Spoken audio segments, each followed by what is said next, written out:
So now, allow me to introduce our third speaker. She will speak about understanding the geotechnical investigation for OBO compliance. She has a master's degree from the University of San Carlos. She's a geotechnical consultant of various companies and agencies like Gemar Engineering Services, EB Testing Center, and Mega Testing Incorporated. She is also a real estate broker and a real estate appraiser. So ladies and gentlemen, let us all welcome and give a virtual applause to Engineer Angela Renee Abarquez. Hello, good afternoon, everyone. So it's nice to hear from Engineer Fornes and Dr. Hake earlier. So today we're going to discuss a different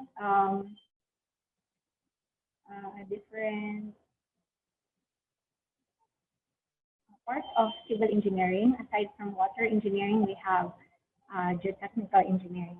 So let me share.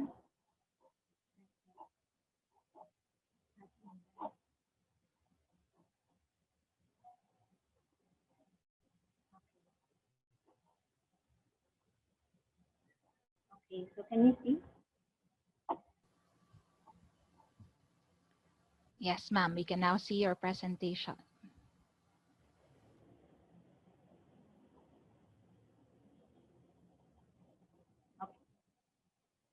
So my topic is on understanding the geotechnical investigation. So most cities and municipalities of OBO require already geotechnical investigation for proposed buildings and development. So this would be our outline for this afternoon. We have a short overview of geotechnical engineering. Then we have what are the foundation design requirements, NSCP and DPWH provisions, and then what are the required field and laboratory work for geotechnical investigation. And then after that, we will have the technical report interpretation and what are the parameters we need for foundation design.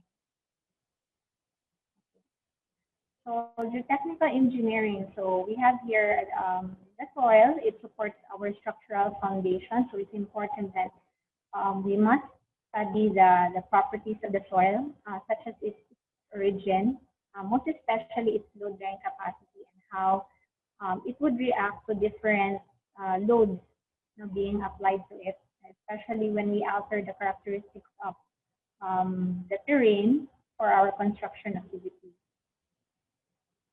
And then when you see soil mechanics, it's the branch of science that deals with study of physical properties of soil and its behavior. And then geotechnical engineering is the subdiscipline of civil engineering, which already deals with the applications of our soil mechanics to the design of our foundation, some retaining structures and earth structures which are necessary for our construction projects. So some of the subsurface investigation objectives, or why we need to conduct geotechnical investigation prior to our construction or finalizing of our foundation design. So first is to determine what is the nature of the soil, the site, and the layering. So it's important to know if you have a strong or a weak soil in your construction site. So we need also to obtain disturbed and undisturbed samples for identification and also for various laboratory tests. Then also depending on what is the type of structure that you would want to build, build a two-story or mid-rise or high-rise building, or it's a retaining wall, you need to determine the depth of the drop. So you need to measure or to get an idea of how deep it is from the ground level. Then in some instances which is necessary, so you need to perform some field tests. And then also observe drainage conditions from and into the site. So this is different from this one, number 7, determining the position of the water table. So you also have to observe drainage conditions which flow going to or from your site. And then also you assess any special construction problems which with respect to the structures nearby. So you also have to take into account if you're building your structure in a certain area, you look at the adjacent properties and how they might be affected with the construction that you're going to do, especially in terms of excavation if you have several levels of basement. So how is it going to affect the adjacent properties? So next we have foundation design requirements. So what do we need to design our foundation? So you need your soil to have the ability to accept the load imparted by your foundation of your structure without failing. You can quantify this by comparing the shear stresses and shear strength. So it has to be, the shear strength has to be a lot higher than the stresses that is being imparted by your foundation. So for shallow foundations, specifically for proposed buildings, the geotechnical strength is expressed as the bearing capacity of the soil. So most commonly, these are the parameters which we need for building. And then we need also to determine the type of foundation or support. Is it going to be shallow foundation or deep foundation, depending on your proposed building? Then founding depth, how deep do you have to embed your footing? Foundation dimension, so it's length, width, or diameter in terms of piles, or if you have designed circular footing. Then for deep foundation, you have to quantify the number of piles. And then you also have to determine geotechnical hazards in terms of earthquake, liquefaction, or overturning. So for earthquake, you can check geotechnical hazards in the site of CBOX and also Hazard Hunter by the USCA. So you can just type in, if you have the coordinates, so you can plug it in Hazard Hunter. So it would give you immediately the hazard, how far it is from the nearest fault, how far is it from the nearest volcano, and then if it's susceptible or not to liquefaction. So you have to check that one. And then structural requirements. So aside from the sizing of the foundation and its depth, so you also have to assess the structural integrity of your foundation. So it has to safely carry the applied load. So for structural, we need the foundation thickness for shallow foundations, then dimensions also for deep foundation, and then you also have to identify or to compute how much steel reinforcing bars are required, main bars and stirrup. Okay. So serviceability requirements. So it could happen that your foundation might be satisfactory in terms of bearing capacity, but it might fail in settlement. So you have to also check total settlement and differential settlement. So total settlement, that would refer to the elastic or immediate settlement right after the load is applied or right after construction. So that's the immediate. Then we have the secondary settlement, which is more or less the long-term settlement, which is more clay material or clay soil is much more prone. So considering total settlement, that is the change in foundation elevation from the unloaded position to the final one. So you have to, later on we will discuss what are the tolerable limits for settlement. Okay.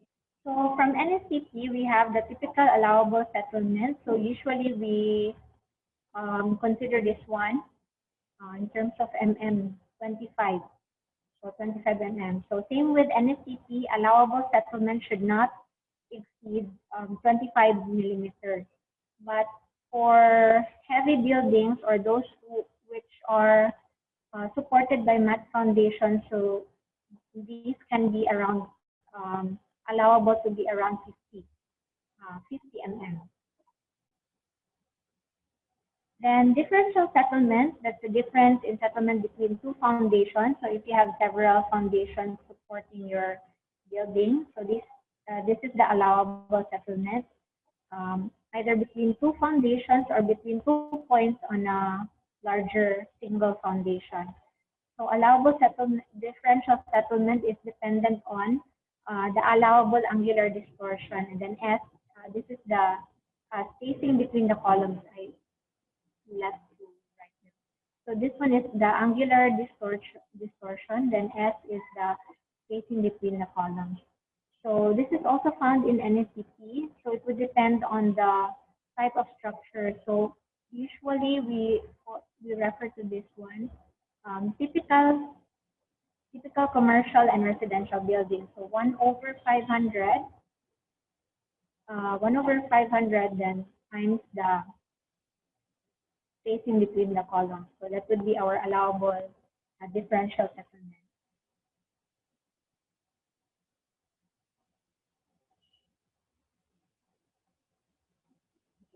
We also have to take into account the constructability. So for example, you have decided on a specific type of foundation, but upon actual construction, it's quite difficult to do this type of foundation. So you can do a redesign, so that it would be much easier and easier to construct.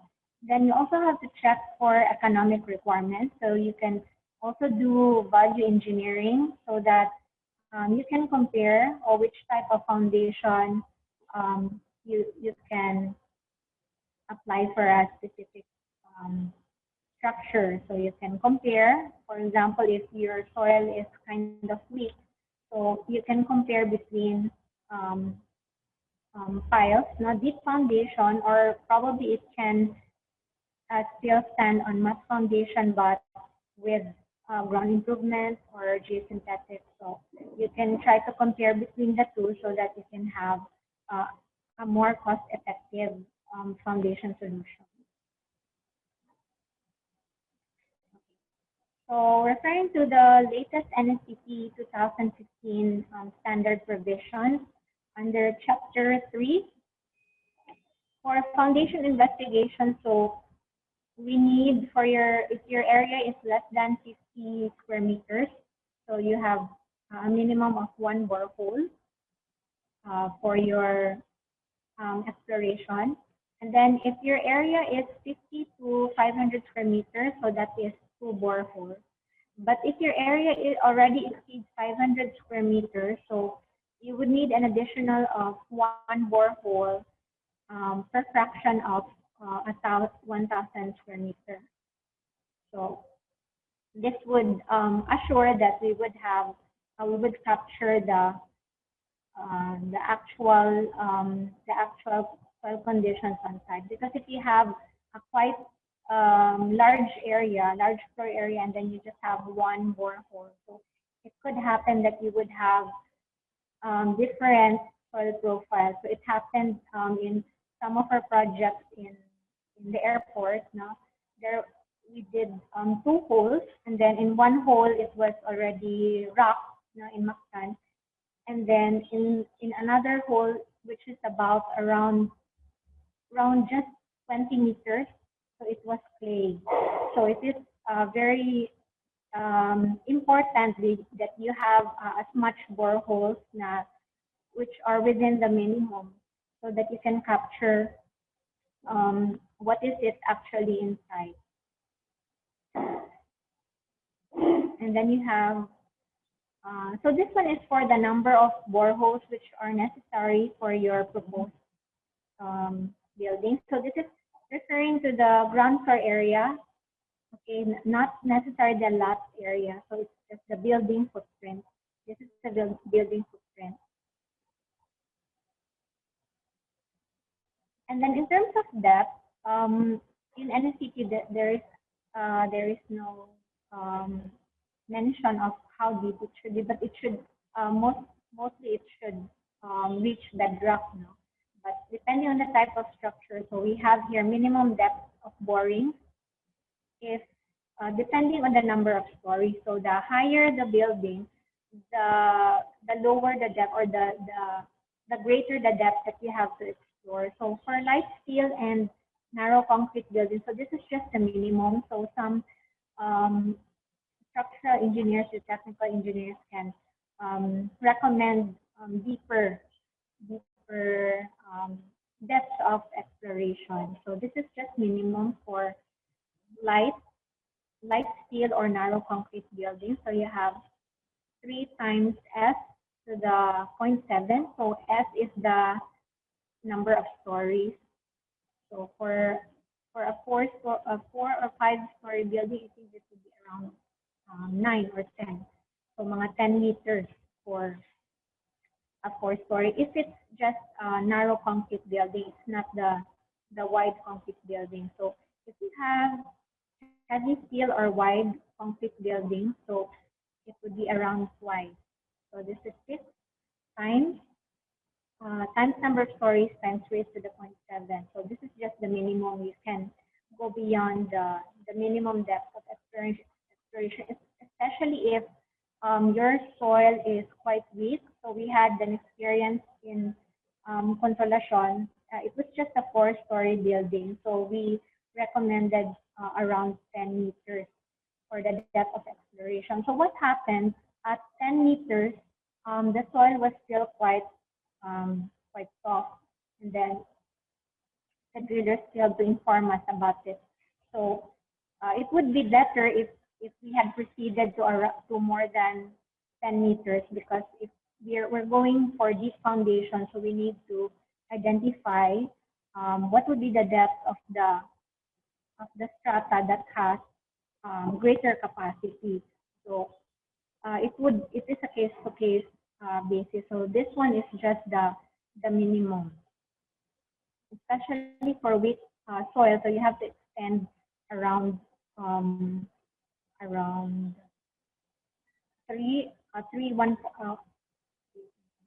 4.5 meters more into the bedrock.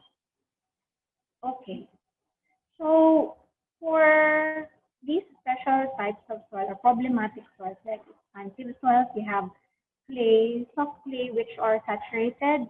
So these are more prone to expansion or volume change. This would cause a lot of problems for your proposed structure. You have compressible soils, which are loose. You have sensitive soils, clay soils.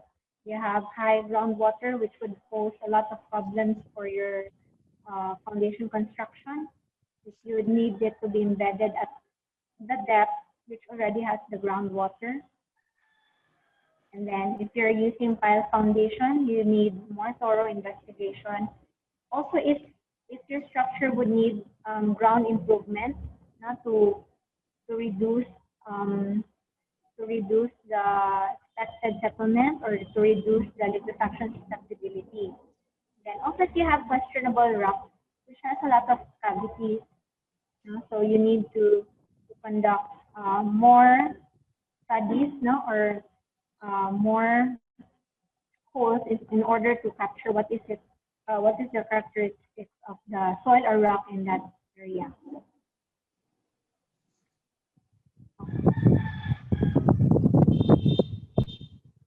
Usually the upper 20 meters is susceptible. We don't usually look at lower than 20 meters already. So mostly it's the upper 20 meters which is susceptible. So liquefiable soils are those which have high groundwater, which is around 2 meters or less from the ground surface. Then if you have N values, later we will discuss on this one. So it's N values less than 15, and then it's saturated loose. So those are liquefiable soils. Then compressible soils, if you have fine-grained soils such as silt and clay, which have SPP values of less than 6. So you have to have more thorough study on these types. You encounter this in your project site. So expansive soils, you look at the plasticity index. Then you have other criteria here. More than 10% passing seed number 200. Then here sizes of less than 5 micrometer. And then if you have the expansive index more than 20. So from this data, you need to conduct seed analysis and Atterberg limit. Okay. So you can find this in NSCP, presumptive load bearing and lateral resisting values, or allowable foundation pressure. So this is just to give you an idea, because it's not always that, for example, you have sandy gravel, and gravel, poorly graded gravel, 100 kPa. So it's not always that this is the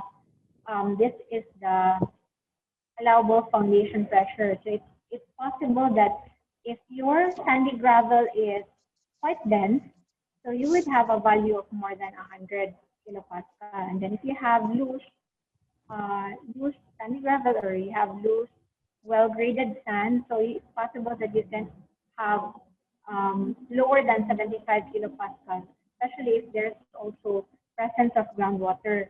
So these are just very rough estimates.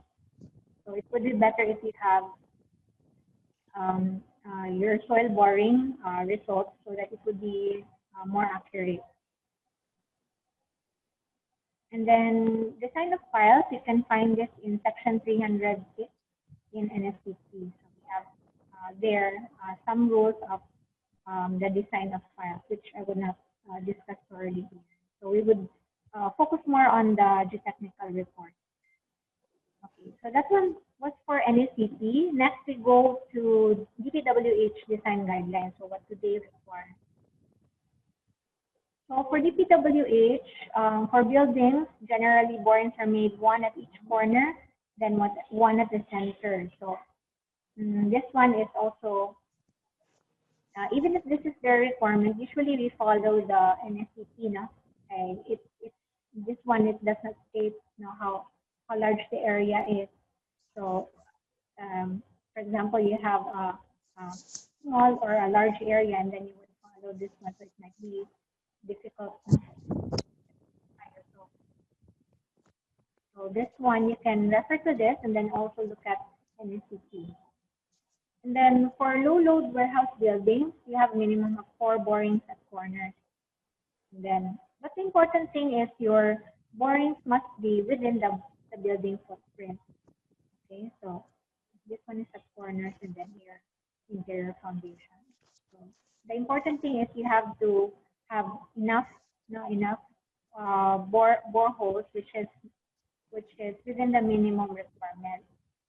Okay. Then if you have large structures, these are the requirements for the depth, especially for high-rise buildings. Boring shall be extended to a depth of 30 meters or until 3 successive N values of greater than 30 are recorded.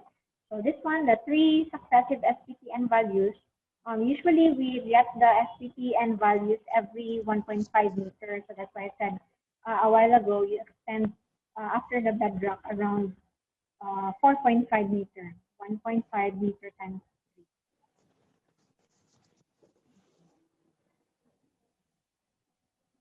And then for DPWH, these are also the required laboratory tests. Seed analysis, you have moisture content, Atterberg limit, static limit, and liquid limit. Shrinkage limit, not too much.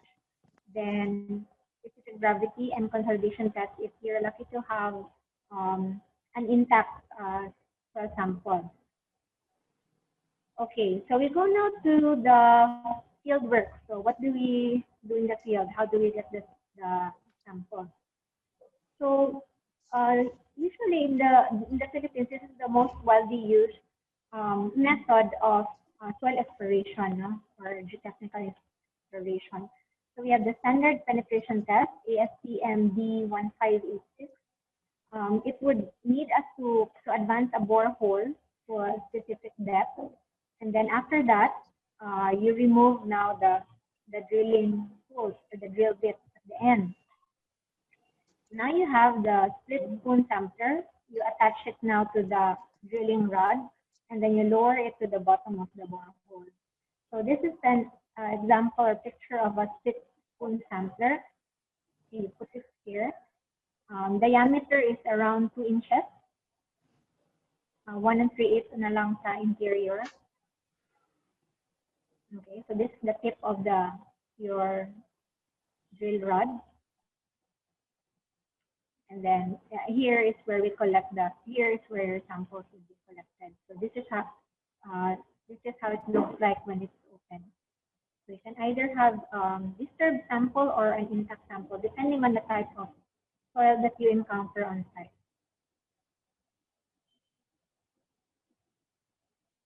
So the sampler is driven into the soil at the bottom of the borehole by means of hammer blows.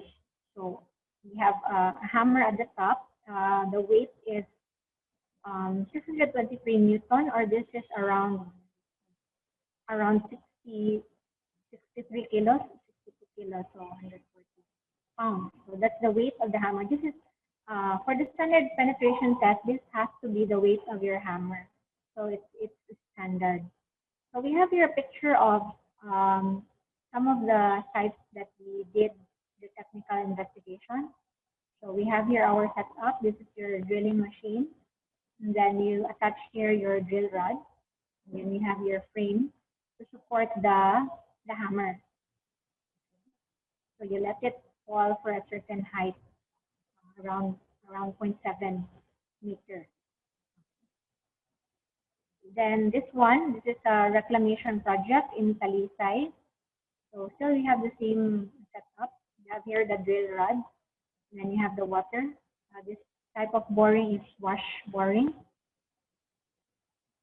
You advance the borehole using water to help break down the soil material. Then once you are ready at your desired depth, usually we do this every 1.5 meter. So if you're already near 1.5, you replace the tip with a sampler, and then you collect the sample. So this one is for a 21-story building in the city. So these are necessary in order to have basis in your design, especially for reclamation projects. If they're going to have heavy or light structures, if they're going to support their structure on shallow foundation or deep foundation, so you would need the soil characteristics. Okay. So for each blow of the hammer, so the weight of around 60 kilos to 63 kilos, it drops a distance of 0.7 meters or 30 inches, and then we count the number of blows required for driving the sampler. So how many blows or how many hammer drops does it need to penetrate 6 inches? So you record this number. And then the sum of the number of blows required for driving the last two. So we have 3 sets of 6 inches. So tulo ka 6 inches. And then we measure that as our standard penetration number, or the N. So that is the N that we get from the field. That is commonly called as the blow count. So this is usually how we record our blow counts. This is the first 6 meters, 6 inches, 15 cm. So we just count the last two. So if you want to have, you want to get your sample at 1.5 meters. So at 1.05, you already replace your tip with your drill bit with a sampler. And then you count the number of blows for the second 6-inch penetration and the third 6-inch penetration. So that's 3 plus 4. So this is the sum 7. So that is our N value. Okay. So the same with the other depths. So it's done usually at 1.5 meter interval, or unless it is specified by the client that they want to have it at every 1 meter. So we can also do that every 1 meter. 4 and 7. So later on, we will discuss the other parts of the law. So after driving is completed, the sampler is withdrawn, and you get the samples from the split spoon sampler. And then you have to seal it in containers. Now it has to be moisture sealed because we need to do the water content test. So if it's not sealed, so water is going to evaporate, and then you're not going to be able to capture the actual moisture of that sample. Usually done at 1.5 liters. Okay, so these are the samples that we collected from the split spoon sampler. So this one is this is for one borehole for every 1.5 meter depth. So you have to record them each 1.5 meter. Okay. And then your STP indicates that the blow counts correlates with variable density. So the more number of blows you count, so the higher the density. So the lesser blow count it needs to penetrate the 6 inches. So it means that your soil is soft or loose. So the result of the test shall be used to describe the density and consistency of the material. Okay. So after the field work, we're going to bring the samples now to the laboratory for the different laboratory tests. Okay, so first is for moisture content, ASTM D4959.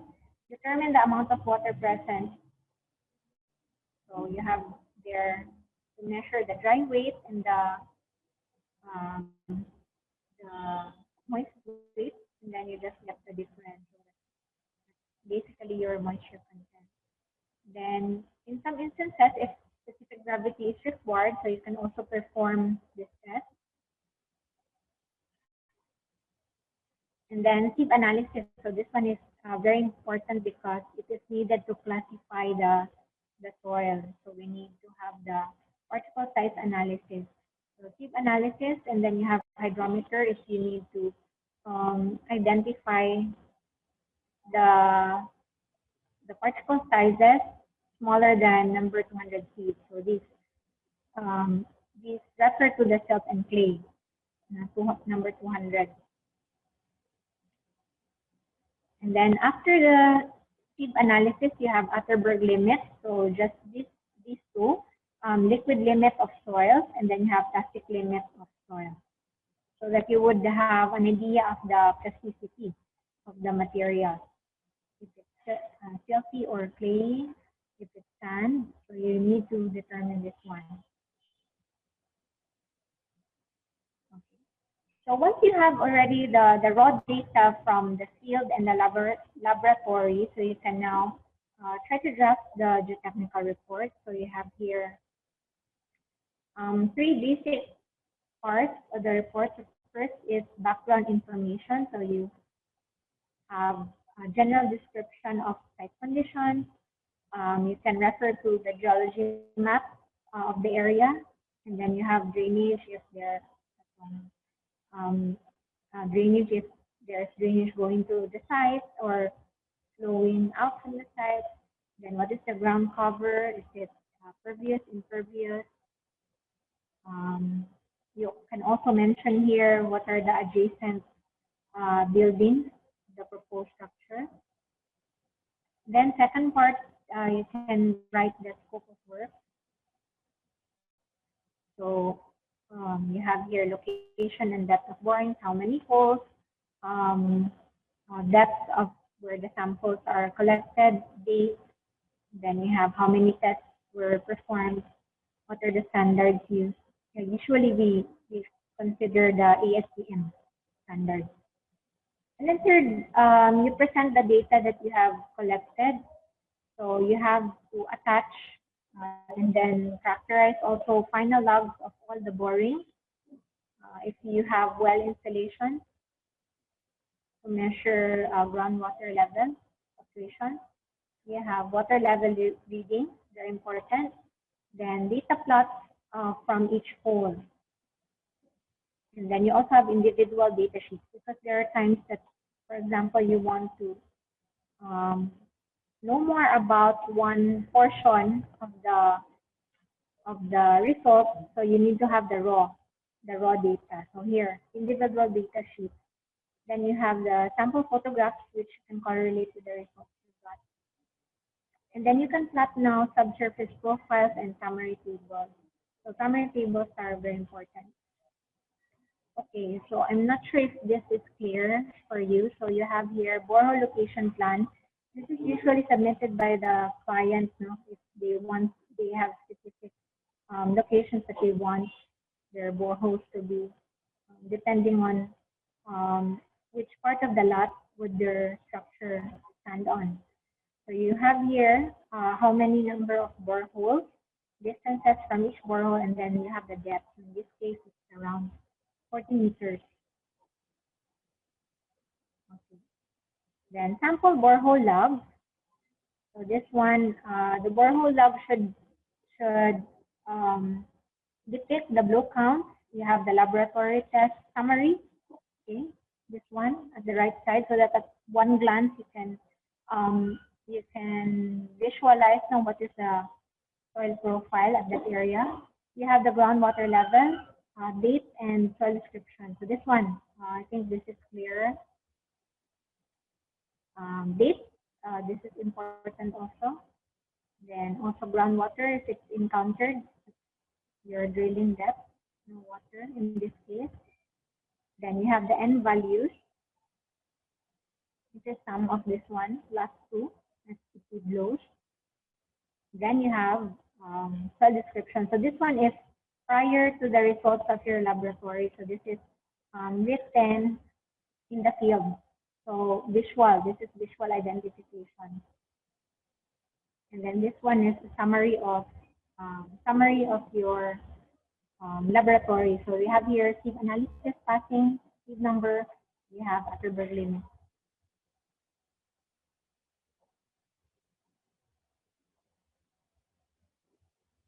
And then particle size analysis, usually we look at this part, no, if you have a lot of passing number 200, so you would have most probably silt and clay, which are the weaker types of soil, which we do not want in our site. And then this one, results of Atterberg limit. So you have liquid limit, static limit, the index, which would be needed in your in some of the analysis later on. So you have here group symbols by USCS. So this is the Unified Classification System. Okay, so from your grain size analysis, you would have, you can now classify the soil. You have here the group symbols. If it's coarse grain, more than 50% retained on the number 200C. But if more than 50% is passing number 200, so these are fine grain soil, then you would need to perform Atterberg limit. No need to perform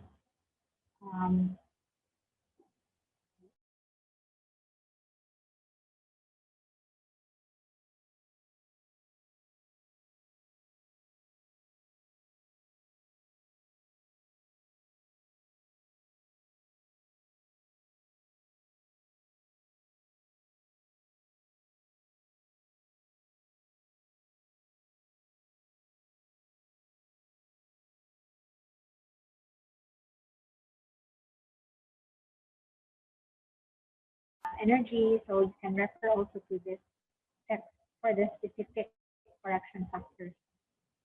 Then you have this is corresponding relative density, so based on the corrected N value. Then from the relative density, you can now have a correlation on the unit weight of that layer. And then you can also have an estimate of the friction angle, so from 28 to 40 degrees.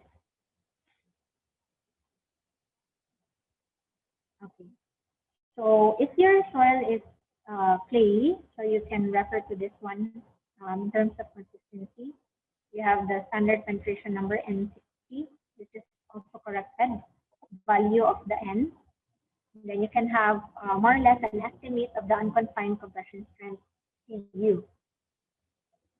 You can divide this with appropriate factor of safety, around 2 to 4, but usually we use 3, factor of safety 3, but some engineers use 2.5.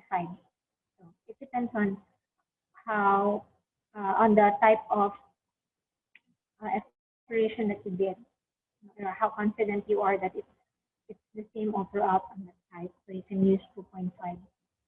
And then for the soil bearing capacity, we can use, there are several equations available actually, but you can try to compare which ones would be more applicable to your soil type, if it's sand or clay. So you have here, first have this bearing capacity equation by Vesic, modified by Vesic and Meyerhoff. So you have this, these quantities are usually can be derived if you have the unit weight and the angle of friction. So once you correlate it already from the N values, you can get the unit weight, and then you can also get the angle of friction, and just refer to the tables and equations. You just follow them and substitute them in this equation. So you'll be able to get the bearing capacity.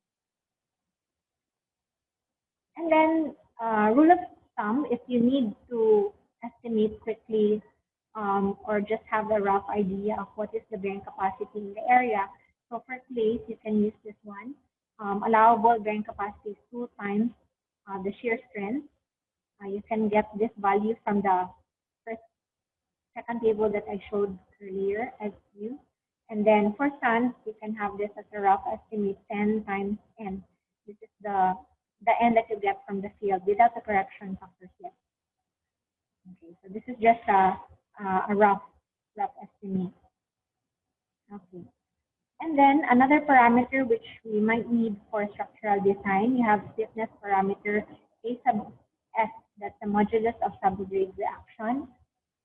So we have the bearing pressure, this is QU, ultimate, and then divided by the settlement. So if your settlement is, allowable settlement is 25, so this would be around 1 over 0.025 or 40 times Q, which is similar to this one.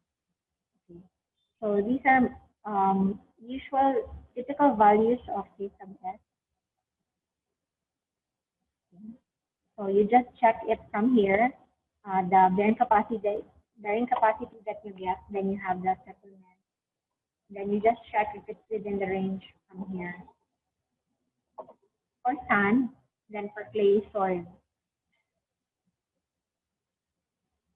And then rule of thumb for modulus of subgrade reaction is 40 times SS times QA, quite similar to this equation, if it's 25 mm. Okay. And then for pile foundations, you have this estimate, K sub H, is equal to 120 times SU over B, where B is the width, shorter width of the foundation in case you have a rectangular foundation. You have a smaller diameter. This is a pile mandini. So this is pile, so it's the diameter or the, if it's square pile, so that's the dimension of the pile. And then for sand, you have here U sum H. So you have here, depending on the density of the sand, so you just substitute. Where V is the depth of the bearing capacity, the subgrade reaction that you would want to know. So that's the depth V. Okay, 2 minutes left. So, okay. So you also need this one from NSCP. This is from NSCP. You have to identify the soil profile type. If it's hard rock, very dense soil, stiff soil, or soft soil. So these are the problematic soils. It falls under SE and SF if you have SPT blows of less than 15. Okay, so if we have 15 to 50, so this is average soil properties from the top 30 meters of the soil profile. So this is coverage. So you can also refer to shear wave velocity here to identify if it's what soil profile type, because you're going to need this one for the parameters you need for the seismic design for the structural engineer. Then these are the parameters that we can get from the report. You have the correlated unit weight, water level or groundwater level that would help us decide on constructability, then how much the soil strength would be reduced if there's water present. We have relative density that would help us identify what type of foundation is appropriate and then what depth, at what depth. Same with this one. Then this one, subgrade modulus. Settlement, if you already have an idea, so that would help you determine the foundation and foundation depth, foundation type. Then this one also. So it's important that you check for geotechnical hazards in that site. So that's why it has to be a different, or the soil investigation that you do for a specific site cannot be applicable to another site because it's different. The soil profile, although it might be just a short distance away, it could vary in terms of soil profile and water table. So it's important that per site there has to be a different geotechnical investigation. Okay, so how do we decide if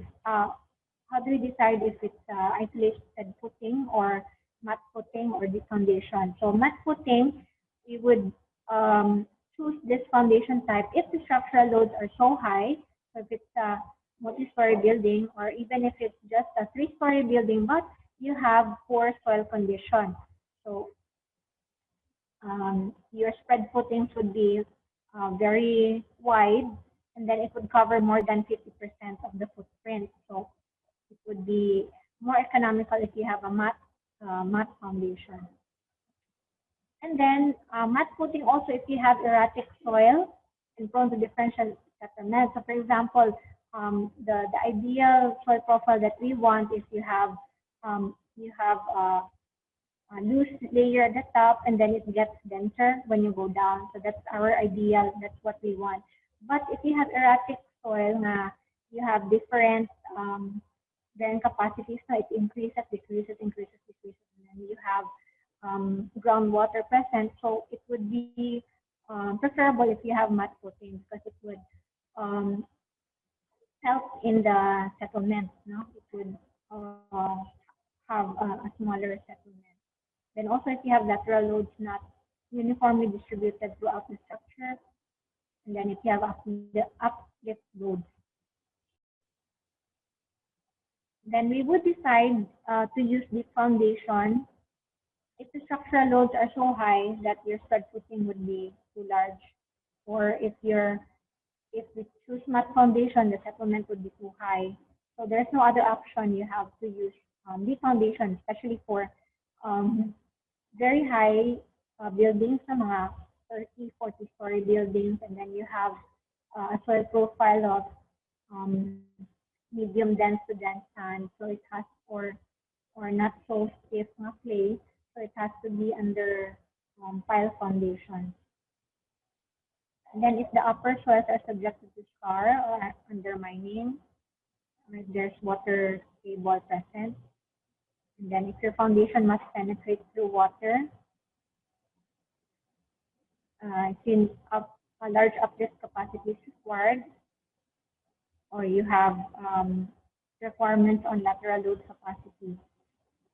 Then also future excavation adjacent to the foundation. If, for example, you have shallow foundation and then the adjacent site would do some excavation, so it would damage your shallow foundation. It would be nice if you would know about future developments adjacent to your property so that you can plan. Okay, so that was my last slide. So thank you so much for your attention.